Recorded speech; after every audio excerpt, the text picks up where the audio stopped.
Olá, estamos aqui com a Fabrícia Carine de Souza. Fabrícia, muito bem-vinda. Obrigada, Joyce. Quem é a Fabrícia? Hoje eu sou uma mulher muito mais madura, né?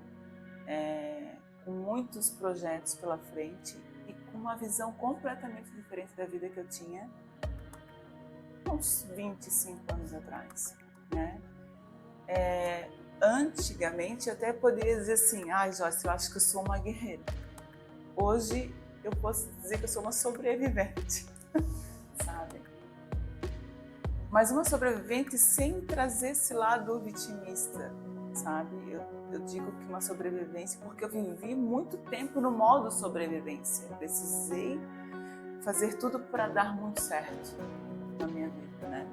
Então, esse movimento de sobrevivência que eu trago é mais uma questão de não parar, de não descansar. E a gente faz muito essa confusão do guerreiro com o modo sobrevivente, né? Como se fosse um troféu mesmo. Então, quando eu falo que eu sou uma sobrevivente, é realmente assim, o que eu fiz com aquilo que fizeram para mim, sabe? E aí eu preferi fazer coisas boas, eu preferi me transformar, eu preferi me tornar uma pessoa melhor, para levar para a minha geração algo melhor também, sem invalidar aquilo que foi feito de mim e como foi feito, né? Então, hoje a Fabrícia hoje, ela é uma mulher madura, consciente, saudável, né? E empreendedora, né? Me considero muito empreendedora. E estou aqui na vida, sabe? Para me desafiar, cair, levantar e aprender sempre, porque eu sou uma eterna buscadora também. Interessante, você pontua a guerreira e a sobrevivente. Qual é a principal diferença entre o modo guerreiro e o modo sobrevivente? Penso que a guerreira ela sempre está pronta para lutar, mas houve momentos na minha vida em que eu não me senti pronta para lutar. Só que eu precisei ir à luta para sobreviver.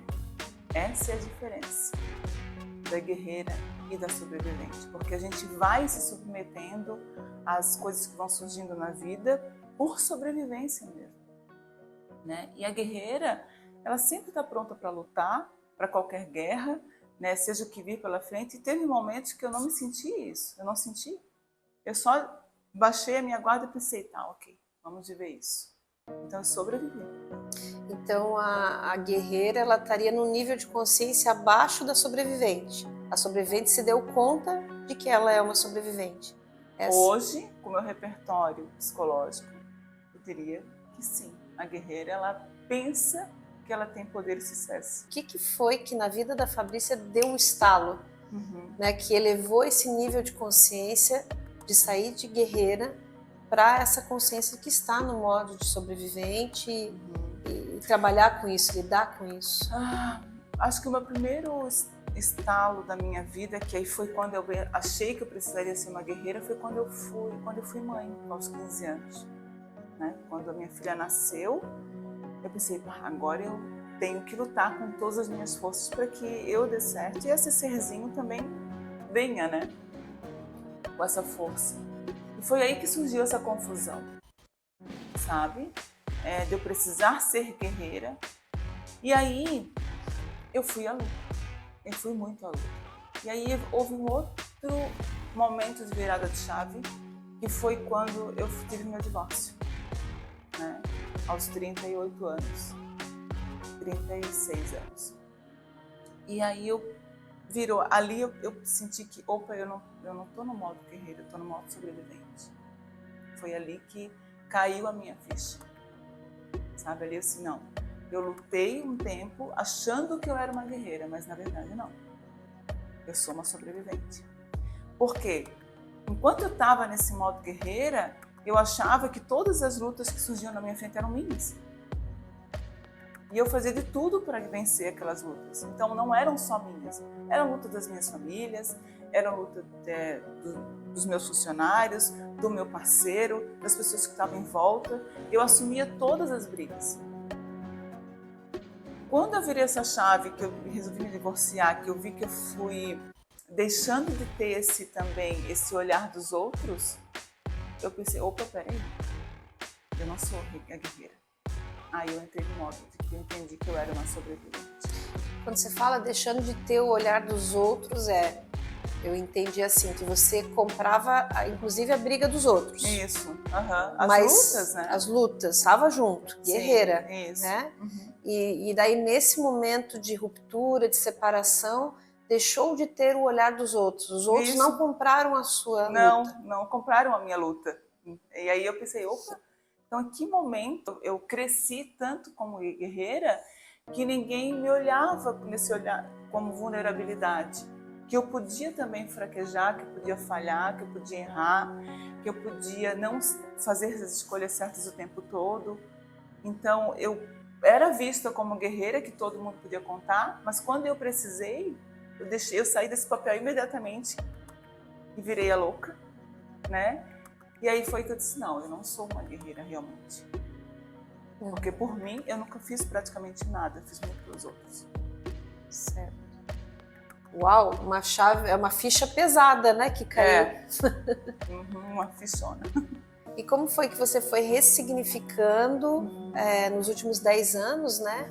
Como é que tem sido assim? Então, eu comecei a ressignificar quando eu entrei, porque até a minha escolha da minha primeira formação da faculdade foi para agradar, foi para lutar. Qual foi a sua primeira formação? A minha primeira formação foi Ciências Contábeis. Eu nunca imaginei na vida que eu iria fazer, porque eu odiava matemática a vida inteira, foi minhas piores notas no ensino fundamental. E quando eu me vi, porque assim, eu parei para ser mãe, né? Eu não fiz o ensino médio. Eu parei o ensino médio para ganhar o bebê, a minha filha nasceu, e quando a minha filha foi para a faculdade, eu entrei na minha primeira faculdade. E nessa época nós tínhamos várias empresas, e a gente trabalhava com prefeituras e precisava de ter uma noção muito boa de contabilidade. Mas eu vou entrar. Né? Aí entrei para Ciências Contábeis. Entrei, fiz, né? Achei que não conseguiria, mas fiz. Então até essa escolha não foi por mim. E aí, como tu perguntou, quando é que você percebeu que você começou a fazer por você? Então, quando que virou isso?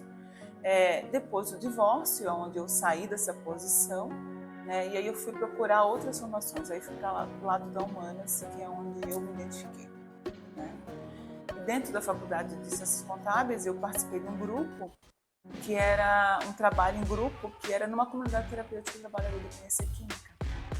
E quando eu entrei nesse lugar para trabalhar com a dependência química, eu me conectei muito com a história do meu pai. Porque meu pai, ele morreu para dependência química, ele morreu pela dependência química, né? Ele era usuário de substâncias, então ele teve câncer de boca e morreu aos 46 anos, né? Muito jovem. E eu, quando eu entrei nesse lugar, eu me conectei com a história do meu pai e com a história dos irmãos do meu pai, que todos os meus tios também têm o mesmo problema. Ali eu percebi que eu tinha algo a fazer naquele lugar. E aí começou a mudar a minha história de vida. E aí eu comecei a me conectar com outro sentido. Né? Eu percebi que a minha presença, o meu conhecimento que eu tinha para dar, tinha muito mais valor do que o sentido monetário. Porque todo o meu trabalho com as ciências contábeis, com as empresas, com a minha visão empreendedora que eu tinha, girava num ciclo de pessoas socialmente muito bem remuneradas em valor alto, onde eu percebia um valor monetário alto, mas muito pouco sentido de vida. E aí, quando eu entrei nesse lugar, eu vi a vulnerabilidade da dependência química e onde os homens, principalmente os homens que eram homens, perdiam sua identidade, sua dignidade, tudo por causa do vício. Eu comecei a entrar nesse universo. Aí eu fui fazer uma especialização em saúde mental, na dependência química, né? E me especializar. Fui convidada para ser presidente voluntária dessa entidade que eu visitei, e aí me tornei uma presidente de uma comunidade terapêutica e comecei a entrar nesse universo da psicologia. Que interessante. Faz quantos anos que foi esse primeiro passo? 2013 foi quando eu fui convidada, que eu conheci a entidade. Em 2016 eu fui convidada para ser presidente, né? Estou lá até hoje, vão fazer 10 anos. Segue como presidente. Sigo como vice agora, né? Essa última gestão a gente trocou, a minha vice passou para presidente e eu fiquei como vice, né? E a gente está à frente dessa casa, vai fazer 11 anos. Que interessante. E aí eu precisei realmente buscar ajuda do conhecimento da psicologia para atuar, né? E foi transformador, porque aí eu entrei para arte-terapia, né? Aí a arte-terapia me trouxe toda uma bagagem para atender dentro da dependência química, né? E aí é onde eu descobri um universo muito maior daquilo que eu achava que existia. Que fantástico! E a dependência química é algo tão desafiador para se tratar, porque faz parte da química. Existem as feridas espirituais, né, emocionais, que arrastam a pessoa para esse caminho, mas daí tem a química lá travando, segurando ela lá. Como é o desenvolvimento de arte-terapia, que é tão sutil, em algo tão denso, tão emaranhado quanto a dependência química? Então, a doença da dependência química, ela é uma doença estacionária, não tem cura, né? Então, ela para por um tempo, mas ela volta, né? E o que a arte-terapia faz pela dependência química? A arte-terapia, ela traz o poder simbólico, né? Porque o dependente químico, ele é carregado de trauma, né? Ele foi buscar o vício já por causa de um trauma, né? Então, é uma doença biopsicossocial. Ela não é só uma doença do comportamento. Ela é uma doença que atinge muitas pessoas, mas ela também chegou até essa pessoa por outras vias também, né? Nós estamos falando aqui de trauma de pais, nós estamos também falando de uma carga genética, uma predisposição genética. A gente está falando de comportamento, sim, a gente está falando do meio social, a gente está falando de cultura, de educação e de política. Então, não é uma doença que popularmente todo mundo fala que é a doença de vagabundo, né? Não é, porque a gente dá esse rótulo porque a gente olha para aquelas pessoas que estão lá roubando para conseguir comprar sua droga. Mas nós temos pais e famílias sofrendo com isso, que nunca roubaram, mas estão sofrendo com isso. Nós temos mães que perderam seus filhos e estão internadas para tratar a dependência química. Então é muito maior do que esse discurso preconceituoso, muito burro de se falar. Então a gente precisa entender mais a dependência química para falar sobre o assunto. Não é só olhar a pessoa e rotular e ver que ele está lá usando crack porque ele quer, porque é escolha. Não, não é escolha, é uma escravidão. Né? Então a arte-terapia, ela entra dentro da comunidade terapêutica, ou dentro dos espaços, dentro do CAPS, qualquer outro lugar que esteja atendendo esse público para trazer o alívio do sofrimento, sabe? Porque falar sobre a dependência química, todo mundo pode falar, e a dependência química ele fala muito bem, só que ele não consegue entender o porquê, às vezes, que ele chegou ali. E a arte-terapia traz um pouquinho dessa lucidez. Ela vai entrando no processo tipo psicoterapia, porque aí é uma terapia falada e depois expressiva, e aí ele vai expressando ali a relação dele com a família, a relação dele com os pais, com os filhos, com o trabalho, através do desenho, através da argila, através do trabalho de mandala. Ele vai se autoconhecendo através do símbolo que ele vai trazendo, através dos sonhos, sabe? Porque no processo de abstinência, o dependente químico ele sonha muito que ele está no uso. Então a gente percebe que existe uma escravidão. Além da barreira física que tem um tratamento em comunidade, tem a barreira física do uso de buscar. Mas existe uma barreira psíquica também, onde o desejo que eu tenho é muito maior do que a minha força física. Uau! Então... E assim, foi interessante que você falou do meio onde você circulava, né, da contabilidade, das empresas, da elite, né? Você via um esvaziamento de sentido e quando você colocou os pés na comunidade terapêutica, algo preencheu, né, nesse sentido. E você segue como empreendedora, né, multiempreendedora, tem mais de uma empresa, além do seu trabalho como terapeuta, e segue circulando, né, no meio empresarial que tem essas dificuldades porque realmente está muito encoraçado, né? Sim. E essa vivência com no tratamento dos dependentes químicos, te trouxe, você conseguiu fazer o link entre esses dois mundos já, nesses 10 anos, de alguma forma? Já tentei muito, assim, eu tentei muito buscar empresas parceiras que ajudassem, que estivessem junto. Por exemplo, uma das nossas maiores dificuldades hoje é o dependente químico fazer o tratamento e voltar para a rua.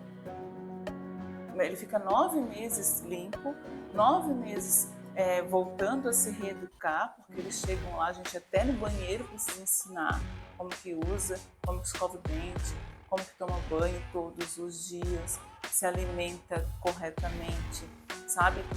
Todo esse manejo é feito durante esses 9 meses. Então, imagina, a pessoa faz isso 9 meses e volta para a rua. Então, por várias vezes eu tentei fazer o link, buscar ajuda de empresários de que pudessem, só que existe essa barreira preconceituosa, sabe? E aí, quando a gente fala isso, essa barreira preconceituosa, ela está só olhando para a minoria. Mas a gente sabe que nesse meio da elite, nesse meio do empresariado, muitos empresários estão adoecidos também pela dependência química, pelo álcool, pela cocaína, que são drogas que vão buscar a cocaína para continuar trabalhando mais ainda, né? Substituída hoje por algumas medicações legalmente vendidas, né? O álcool, né? O empresário hoje ele aprende a fazer negócios com o álcool na mesa, sem saber dos riscos que isso vai trazer para ele. E nunca deu muito certo, assim, se eu falar para ti de 100 empresas que eu já entrei em contato, eu posso te dizer para ti que 2. É um retorno muito pequeno. E aí tem aquelas assim, eu vou ajudar no final do ano, vou ajudar, então assim, é muito difícil o engajamento nessa temática. Quando fala em ajudar, por exemplo, vou ajudar o idoso, vou ajudar a criança, mas o dependente químico, não sei se vale a pena, porque parece que não dá muito certo, parece que a pessoa já está perdida, sabe? Graças a Deus eu não acredito nisso. Cada um que sai de lá recuperado e volta para sua família e que faz contato comigo, estou bem, dona Fabrícia, estou indo na igreja, estou indo no CAPS, estou tomando medicação, estou me mantendo firme, quero visitar vocês, quero fazer contato com a torre, a gente fala contato com a torre quando eles precisam voltar e pedir ajuda, vai, volta lá na comunidade, visita, entra em contato com os colegas. Ainda bem que eu acredito nisso, porque se eu tivesse esse discurso encouraçado, incrustado na minha mente de que não dá certo, ninguém faria nada por eles, né? Então, mas é muito difícil fazer a sociedade em si, né? O empresariado em si acreditar nesse tipo de tratamento. Sim. Quando você fala encoraçado, que é esse termo que se usa na clínica, né, da pessoa quando ela está fechada em vários níveis, inclusive rígida, no corpo, né, numa rigidez de pensamento. Eu me pego pensando, quando você estava falando no nível de sociedade, eu pensei no indivíduo, né? O indivíduo empresário que segue a sua rotina muito produtiva, né? Ao ver, no outro a gente tem o espelho, né? Então, do lado que a gente não quer ver da gente, né? E no seu trabalho clínico, eu acredito que você atende empresários também que buscam arte terapia dentro do ateliê terapêutico, né? Dentro da própria comunidade. A gente recebe empresários, a gente recebe engenheiros, a gente recebe professores, né? Que não é só um morador de rua que vem para internar, para tratar dependência química. Só que é muito mais velado. É muito difícil o empresário chegar a pedir ajuda. Né? Então, assim, a gente está falando hoje de comunidade terapêutica. Mas nós temos clínicas fechadas, o valor de mensalidade é altíssimo somente para atender empresários. De mensalidade de 5 a 7 mil. Para não se misturar. Para não se misturar. Né? Então, até que a gente percebe assim, numa fala, porque muito pouca gente também gosta de conversar sobre o assunto, Joyce. Porque às vezes tem dentro de casa e não quer assumir, sabe? E a gente percebe em festa de balada, essas festas no caixadaço, tudo isso tem droga envolvida. Né? E é muito normalizado no meio, né? Então, conversar sobre isso dá uma certa, atinge um pouco. Então, a gente percebe, né? Assim, eu só bebo, eu não uso outro tipo de droga, mas bebida é uma droga lista, né? Fulano só usa uma maconha. A maconha é uma droga muito, muito mais complicada do que se pode imaginar. Por exemplo, se você tem uma predisposição à esquizofrenia, o uso de maconha contínuo, depois dos 30 anos, você pode desencadear a esquizofrenia. Né? Além de outras doenças e outra questão. Né? Então, assim, é um público que a gente percebe que tem muito preconceito, então por isso que é difícil você abordar também. Né? E a sociedade em si, vou falar a sociedade, não só o empresário, mas a sociedade em si, ela tem muito preconceito. Então é bem difícil a gente abordar. É um desafio. E me fala, seus planos do próximo capítulo da vida da Fabrícia. Então, ano que vem, em 2026, eu acredito no primeiro semestre, Não, ano que vem não, no outro, 2027, eu me formo na psicologia, né? Vou só continuar o meu trabalho, né? Continuo o meu trabalho com uma visão um pouco mais ampla, né? Porque aí, trabalhando com a dependência química, na pandemia eu acabei fazendo uma formação também de sentinela, guardiã do fim da vida, que foi com a doutora Ana Cláudia Arantes, que é especialista em cuidados paliativos. Eu me conectei com essa demanda e esse público também, dentro do luto e dos cuidados no final de vida, né? Então, onde eu conheci o Testamento Vital, que é uma biografia de vida feita em vida, né?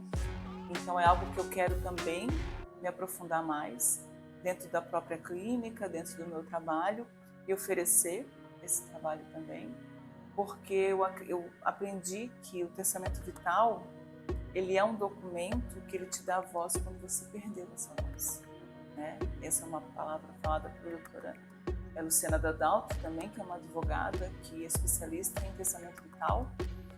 E aí eu percebi que no final da vida, sabe, Joyce, assim, quando a gente não tem muita expectativa, é o melhor momento, às vezes, da vida. Porque é o momento onde você perde todos os pudores e você consegue falar sobre as suas dores com muito mais intensidade. Porque a gente não deveria, né, deixar para esse final. Mas é ali onde se revela muitas coisas.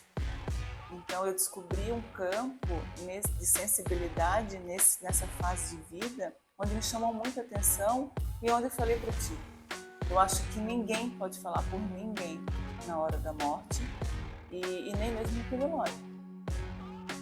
Você precisa dizer assim, ó, eu posso falar por mim e essa pessoa vai falar por mim, porque eu escrevi sobre mim. Eu sou essa pessoa aqui, não sou o que tu fala, eu sou essa pessoa aqui. Sabe? Isso me encantou realmente, porque nesse meu caminho de sobrevivência, eu ouvi muitas histórias absurdas sobre mim. Muitas. E aí eu pensava assim, gente, se eu fosse essa pessoa que todo mundo fala, eu quero me conhecer. E foi aí que também foi o meu processo de autoconhecimento, porque eu queria entender quem era essa Fabrícia, que todo mundo falava, sabe, mas tu tá deixando desse relacionamento porque tu é louca, porque tu tem uma família sólida, porque tu tem um bom trabalho, porque tu tem uma empresa, tu tem uma vida que tu pode comprar tudo, viajar para qualquer lugar, tudo. O que isso quer dizer sobre mim, né? Por que as pessoas me veem dessa forma? Então foi aí também que eu fui descobrir. E aí eu percebi que eu jamais vou autorizar que alguém fale de mim sem ser eu. Sim. Sabe? Então foi onde eu me conectei muito com o pensamento vital e esse campo do cuidados paliativos. Que interessante. E para quem está nos ouvindo, que momento da vida uma pessoa pode começar a pensar em fazer o seu testamento vital, ou melhor dizendo, pela experiência da professora, né, que passou o conhecimento? Em qualquer momento. Que momento as pessoas tendem a buscar mais? Dentro do curso, né, a doutora Luciana Dadalto e a doutora Ana Cláudia, elas nos trazem que quando você tem um diagnóstico de uma doença ameaçadora da tua vida, você já pode pensar em fazer o testamento vital, porque lá você vai incluir tudo que você quer que faça e o que não quer que faça com a tua vida, com o teu corpo, por exemplo. Sabe? E registrar o que você gosta, o que você não gosta.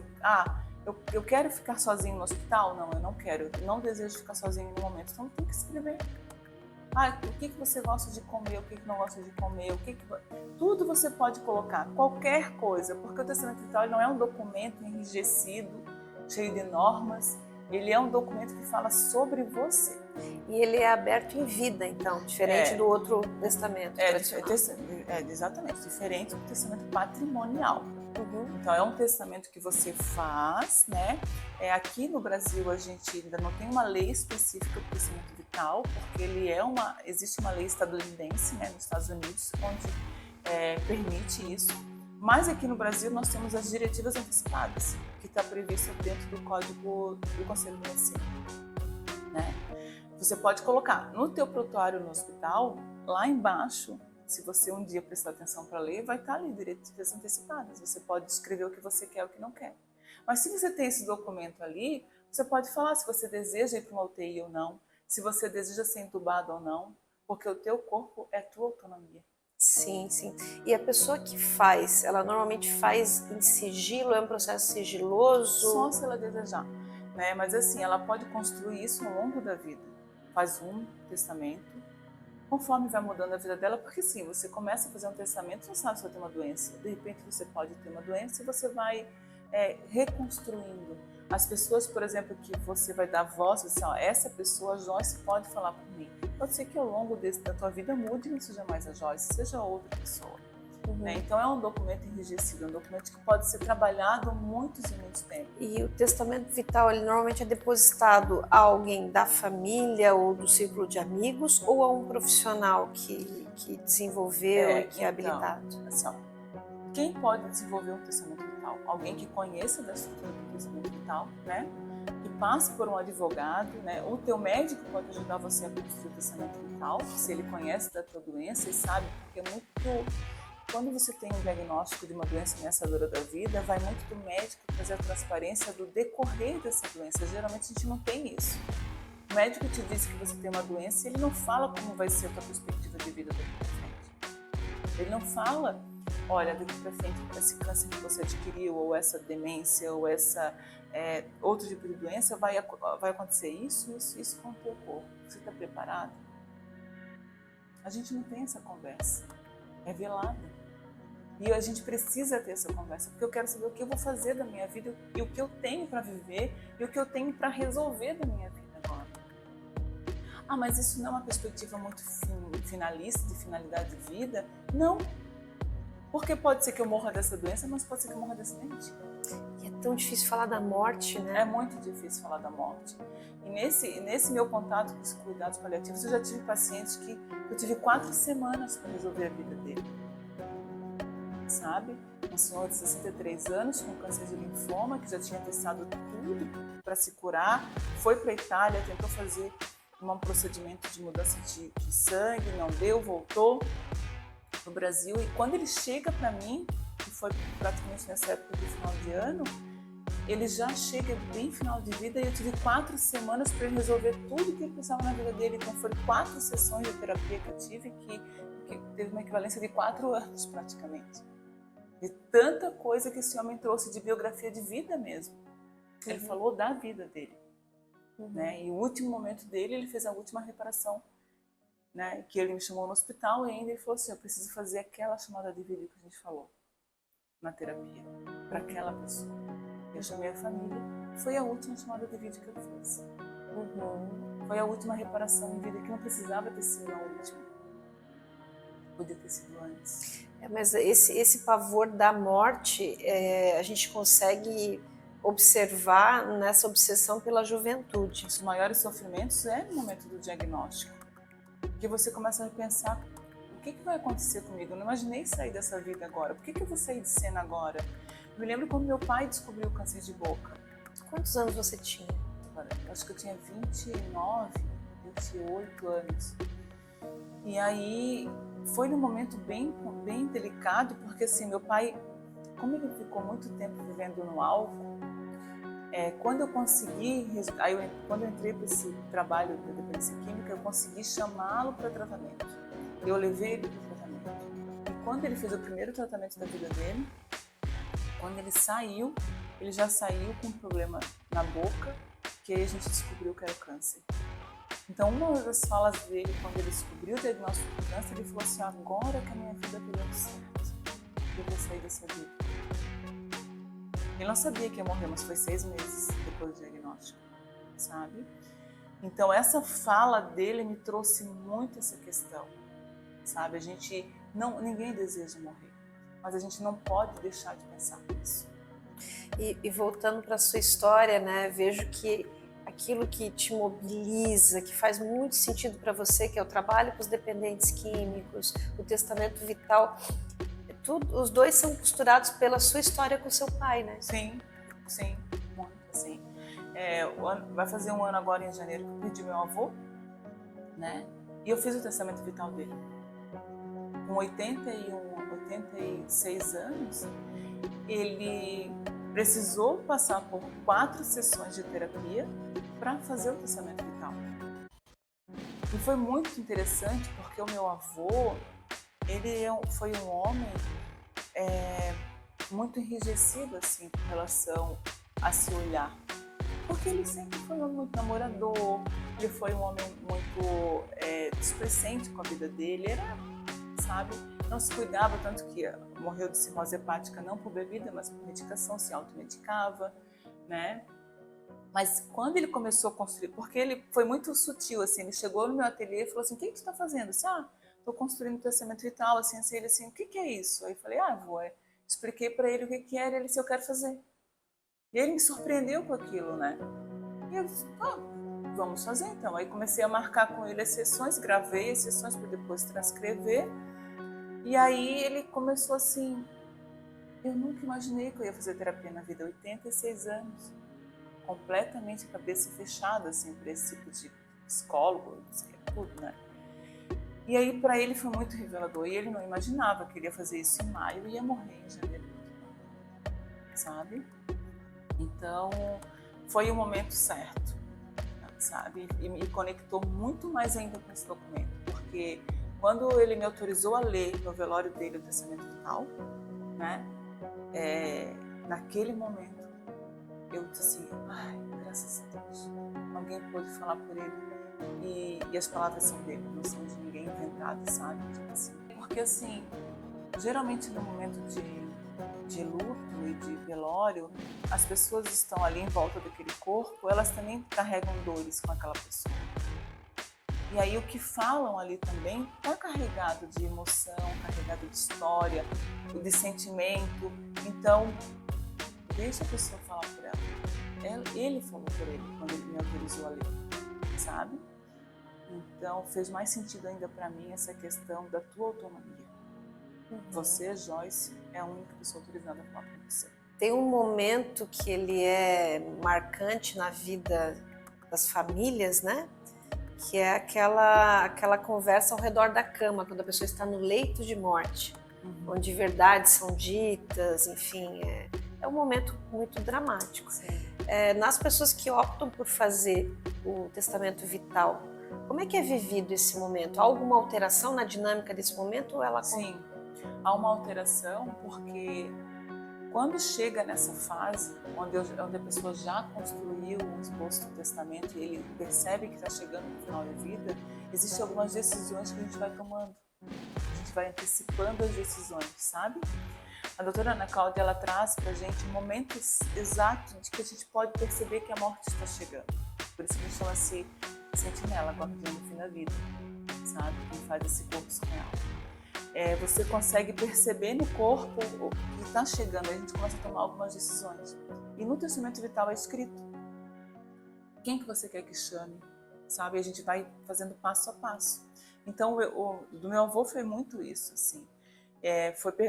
Mesmo ele não sabendo que ia ser internado, ele falou, olha, não gosto de ficar sozinho, sempre tive medo de ficar sozinho em casa, então não quero ficar sozinho no hospital. Então a gente sempre buscava ter alguém com ele no hospital. A gente fez um grupo de revezamento com a família.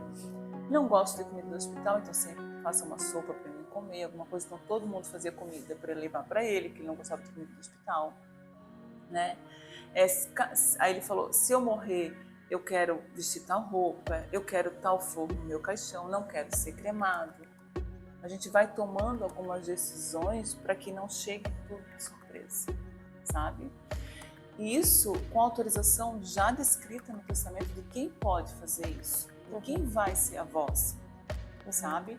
Porque a família fica muito perdida também. Sim. e cheia de emoção. Sim, mobilizada, né? E você falou que se percebe algumas coisas no corpo. A gente não sabe qual vai ser a hora de ninguém, mas percebe. Então, a sentinela, no caso, é a própria pessoa que passou por esse processo de testamento vital, ela fica mais atenta aos sinais, ou é o profissional que conduziu, no caso você que conduziu o processo com ela, estabelece um link e vai acompanhando. O profissional que estabelece esse vínculo com ela vai percebendo essa questão. E aí, assim, ó, muito importante falar que nesse caso de uma doença ameaçadora da vida, que a gente já tem um diagnóstico, um câncer, uma demência, um Alzheimer, que a gente está indo para o final, o profissional, a sentinela, né, ou a terapeuta, ou o psicólogo, quem ele eleger para isso, ela está em contato com a equipe médica também, para saber como que anda esse processo dessa degeneração do corpo. Sim. Sabe? Aí tu vai entendendo. Eu digo pelo meu avô, que eu sentava com a médica, ela dizia assim, tudo no exame dele consta de uma questão de falência múltipla, e só que ele estava muito bem. Ele ainda se mantinha muito bem, ele não estava inchado. Então, assim, todos os exames mostravam uma coisa que fisicamente ele não apresentava, né? Então, também não tem isso. Então, a gente precisa muito estar atenta a isso. Existe um protocolo? Existe. Mas não é regra, porque somos diferentes, nosso corpo é diferente, nosso estilo de vida manda muito sobre isso, né? Mesmo com uma doença em andamento, o que você fez com o teu corpo vai refletir nesse momento. Sim, que eu fiquei imaginando assim, o lado prático. A pessoa fez o processo e ela está bem, mas ela pode ficar mal de uma hora para outra, a ponto de nem conseguir ligar para você. Exato. Para te avisar, olha, fiquei mal, chegou a hora de... né? Por isso que tem que ter esse vínculo. Alguém da família precisa avisar, ó, fulano de tal tem um testamento vital. Então, isso tudo ela deixa registrado. Que interessante. Isso tudo deixa registrado. Então, pela paixão que você demonstra nesse tema e todo o envolvimento, é esse o próximo capítulo da sua história de vida? É aí que você vai direcionar? Vamos direcionar para isso, assim. Lógico, dentro do meu trabalho todo da arte-terapia, que eu amo, né? Linkada à psicologia, mas eu quero muito me dedicar a essa questão dos cuidados paliativos e especialmente o testamento. Que emoção que vem? Qual que é o nome da emoção que vem quando você fala de testamento vital? Autonomia. Autonomia. Autonomia. Porque não tem coisa pior, Joyce, que você perder a tua identidade. De alguém vir quando você estar completamente sem voz. Imagina você com uma traqueostomia, ouvindo o que as pessoas falam sobre você e você dizer assim, não é nada disso. E você não conseguir se expressar. Imagina você, né? Então eu acho que o testamento vital lhe dá autonomia e dignidade. É essa emoção que me traz esse sentimento de eu posso fazer por mim. Que legal. Porque ninguém quer ser incapaz, ninguém quer ficar incapaz, ninguém quer ficar dependendo do outro. Então, assim, se isso é praticamente impossível da gente não depender dos outros, que a gente vai depender dos outros, né? Mas que eu consiga dar um direcionamento para que essa pessoa que vai me ajudar fale comigo.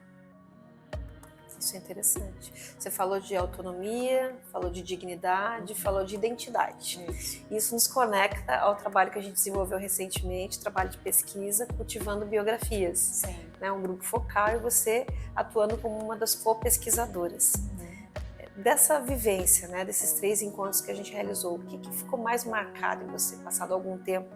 Qual que é a memória assim, mais efetiva do teu processo? A pesquisa que eu tive sobre biografia, ela trouxe para mim, Joyce, primeiro, a escuta, né? Escutar as outras mulheres falarem das suas histórias foi muito importante, porque eu não me senti sozinha, eu senti que a minha dor se conecta muito com a dor do outro, né? Em grau menor ou maior, mas que eu não estou sozinha. Né? Então eu me senti muito acolhida e conectada com aquelas mulheres. Em contrapartida, todas as vezes que eu ouvia elas falarem das suas histórias, eu, graças a Deus, assim, esse senso de julgamento há muito tempo eu perdi, né? Tipo assim, eu não julgo, né? Isso foi um outro trabalho que eu fiz dentro do CVV, quando eu trabalhei com a prevenção ao suicídio, eu aprendi a não julgar. né? E todas as vezes que eu ouvia aquelas mulheres, eu respeitava muito e acolhia muito a história delas. Mas quando eu falei da minha história, eu acho que eu já fiz muito tempo, eu fiz terapia a minha vida inteira, faço ainda, né? Vida inteira não, depois dos meus 25 anos ali, né? Faço ainda. A cada sessão falo dos meus últimos 7 dias, vamos dizer assim. Mas ali no curso de biografia eu precisei fazer uma viagem no meu passado. Eu precisei fazer uma viagem na minha infância. E aí eu me conectei com momentos da minha vida, que tu trouxe muito bem detalhado sobre os setênios, né? Onde eu precisei olhar para detalhes que eu nunca tinha olhado.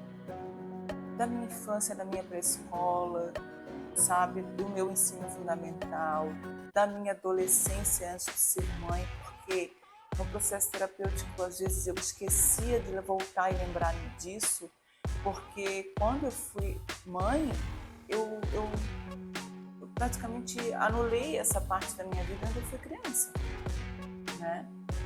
Então, foi muito importante visitar esses lugares do meu passado e escrever ele, ler ele de uma forma também não vitimista. Porque eu senti que por muitos anos, todas as vezes que eu falava da minha infância, eu me colocava nesse lugar de vítima. Eu só consegui ter essa consciência quando eu ouvi a história das outras mulheres e eu conectei com o outro lado. Eu dizia, olha só, eu tive essa dor enquanto criança, mas o outro lado também. O outro lado também tomou essas decisões e também agiu comigo dessa forma, porque existe dor ali também. Quem é o outro lado? Minha família, minha mãe, meus pais, meus irmãos, meus avós, né? Porque é muito fácil, Joyce, a gente sentir a dor e olhar só para nossa ferida e perpetuar esse lugar o tempo inteiro, né? E aí virar isso, olhar assim, tem dor, tudo tem. Não que eu já não sabia disso, mas foi ouvindo as outras mulheres que em algum momento eu percebi assim, alguma dessas mulheres poderia ser a minha mãe ou a minha avó. E elas estarem contando a história delas e eu, como filha, não saber que era a história delas, sabe? Foi muito importante isso para mim, porque realmente eu comecei a escrever os detalhamentos do meu passado de outra forma. Então você viveu a potência do grupo. Sim. Que impressionante, que legal. Obrigada por compartilhar. Foi muito importante isso. Que é no caminho que a gente vai, a gente entende que a gente se constitui na relação com o outro. A gente pode ficar 10 anos em terapia e será válido, né? Bipessoal, sim, como terapeuta. Mas o grupo tem essa potência. Que interessante. A troca em grupo tem essa força. É no outro que eu consigo olhar os caminhos que eu não percorri, mas que foram percorridos. Né? Para a gente encerrar, eu gostaria que você deixasse, olhando direto para a câmera, uma última mensagem dessa tua experiência. Que mensagem que você gostaria de deixar para os nossos seguidores? Nós não somos os nossos traumas. Isso não nos define, nossas feridas não nos definem. Elas fazem parte da nossa história, mas elas não nos condicionam, né? Houve um termo que eu ouvi falar, que as pessoas falavam assim, uma doença, um diagnóstico para chamar de meu. Eu acho que a gente vive numa sociedade nesse tempo que a gente procura uma ferida para chamar de minha e perpetua isso, justifica a vida em volta disso. Não é sobre isso, é sobre o que você fez com isso. Então, reforço, nós não somos os nossos traumas, não somos as nossas feridas e temos a capacidade de ressignificar o tempo inteiro. Ressignificar é uma palavra que eu não gosto muito de usar, porque não sei se é ressignificar exatamente, sabe? Mas reescrever sim. Reescrever sim.